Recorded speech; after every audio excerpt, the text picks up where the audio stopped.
दरवाज़ा खटखटाया, हमें देखकर बोले तुम लोग आतंकवादी हो। मेरी दोस्त के बाल पकड़े, गालियां दी। ये कहना है पंजाब की रयात बहारा यूनिवर्सिटी में पढ़ने वाली एक कश्मीरी स्टूडेंट का। उन्होंने बताया कि जम्मू कश्मीर के पहलगाम में हुए हमले के बाद वो यूनिवर्सिटी जहां वो खुलकर घूम फिर सकती थी, पढ़ाई कर सकती थी, अब वहां के हालात बदल चुके हैं। वो स्थानीय लोग जो पहले आते जाते मुस्कुरा देते थे, अब गाली गलौज करने लगे हैं। वो ये भी कहती हैं कि उन्हें वहाँ डर लगने लगा था। हम यूनिवर्सिटी में थे तो वहाँ से निकल के पहले वहाँ पे भी हो गया था, हमारे पे लोकल्स ने हमला किया था, मार रहे थे, गालियां दे रहे थे। तो यूनिवर्सिटी से हम कैसे भी जान बचा के आ गए। तो कल शाम को जब हम रूम में बैठे थे तो लोकल्स आके नॉक करने लगे, गालियां देने लगे, दरवाजा खोलो, तुम लोग टेररिस्ट हो वगैरह। तो मेरी दोस्त भी थी वहाँ पे, हम लोग डर गए। हमने उनको इतना बोला कि हम लोगों ने क्या किया, जिन्होंने किया उनसे जाके पूछो। ये बात हमने की, उन्होंने मेरी फ्रेंड के बाल पकड़े, उसका हाथ मरोड़ा और गालियां देने लग गए। फिर हम भागे, इवन कि हमारी चप्पलें भी वहीं पे रह गई, हम लोग वहां से निकल के आ गए। ये सिर्फ एक जगह की बात नहीं है। उत्तराखंड में हिंदू रक्षा दल नाम के संगठन के एक व्यक्ति का एक वीडियो वायरल हुआ।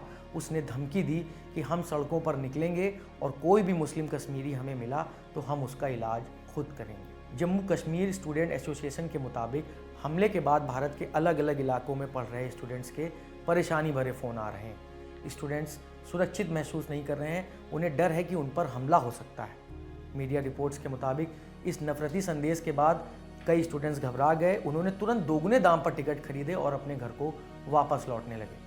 मामले पर जम्मू कश्मीर के सीएम उमर अब्दुल्ला ने कहा है कि मैंने सभी राज्यों के सीएम से बात की है कि ऐसे मामलों पर खास ध्यान देने की ज़रूरत है। मैंने खुद होम मिनिस्टर साहब से बात की इसी मीटिंग के दौरान। उन्होंने मुझे यकीन दिलाया है कि जो भी कदम उठाने की ज़रूरत पड़ेगी, जम्मू कश्मीर के बाहर जो कश्मीरी हमारे, चाहे वो स्टूडेंट्स हों, ट्रेडर्स हों या और कोई हों, उनकी सुरक्षा के लिए, उनकी सिक्योरिटी और सेफ्टी के लिए वो कदम और इक़दाम उठाए जाएंगे। होम मिनिस्ट्री की तरफ से एक एडवाइजरी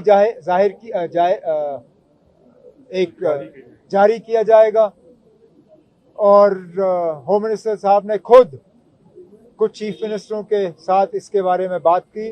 सीएम उमर अब्दुल्ला ने यह भी कहा है कि देश के लोगों को उनके आसपास रह रहे कश्मीरियों को अपना दुश्मन नहीं मानना चाहिए। वो भी अपनी तरह इस हमले की निंदा कर रहे हैं और हम सब लोग पिछले 35 सालों से प्रताड़ना झेल रहे हैं। भारत में जब भी कोई बड़ा आतंकवादी हमला होता है, खासकर जम्मू कश्मीर से जुड़ा, तो देश के विभिन्न हिस्सों में पढ़ने वाले कश्मीरी छात्र अक्सर निशाने पर आ जाते हैं।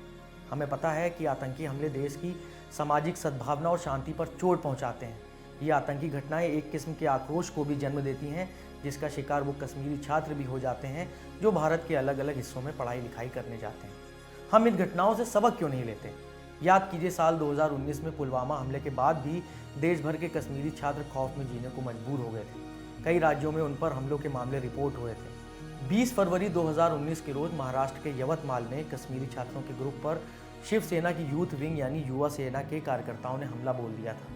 पुलिस के मुताबिक हमले के दौरान कश्मीरी छात्रों को अपमानित किया गया, उन्हें डराया धमकाया भी गया। फिलवक्त हालात अब भी वैसे ही बनते नजर आ रहे हैं। हम ये कब समझेंगे कि आतंकवाद के खिलाफ लड़ाई ज़रूरी है, लेकिन इसका मतलब ये तो नहीं कि कुछ छात्रों को निशाना बनाया जाए। हम ये क्यों भूलने लगते हैं कि कश्मीरी छात्र भी हमारी आपकी तरह इस देश का हिस्सा हैं। उन्हें भी वही सुरक्षा मिलनी चाहिए जो कि हर भारतीय नागरिक को मिलती है। उम्मीद है कि नफरत का ये चक्र अब टूट जाएगा। इस खबर में इतना ही।